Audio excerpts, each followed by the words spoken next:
কাঁচা আমের ভিতরে কনডেন্স মিল্ক দিয়ে দেখেন কি তৈরি হয়, একদম ম্যাজিক ম্যাজিক।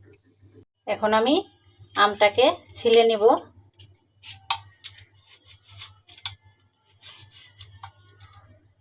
এই তো আমটা আমার ছিলা হয়ে গেছে।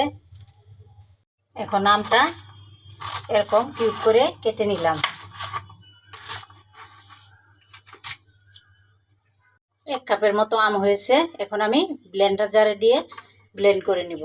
অ্যাড করে দেব 2টা কাঁচামরিচ, হাফ চামচ লবণ, হাফ চামচ বিট লবণ, এখানে আছে হরলিক্স 1 প্যাকেটের অর্ধেক দিয়ে দিলাম, করে দিলাম গুঁড়া দুধ 2 চা চামচ, আর এখন অ্যাড করে দিব কনডেন্স মিল্ক, দিয়ে দিলাম 2 চামচের মতো চিনি, অ্যাড করে দেব বরফ আর হাফ কাপ পানি। এখন একসঙ্গে ব্লেন্ডার করে নেব। চাইলে কিন্তু আপনিও এরকম শরবত বানিয়ে খেতে পারেন। এখন আমি উপর দিয়ে সামান্য একটু গুঁড়া দুধ ছিটিয়ে দিলাম। এটা কিন্তু এই শরবতটা খেতে ভীষণ সুস্বাদু হবে।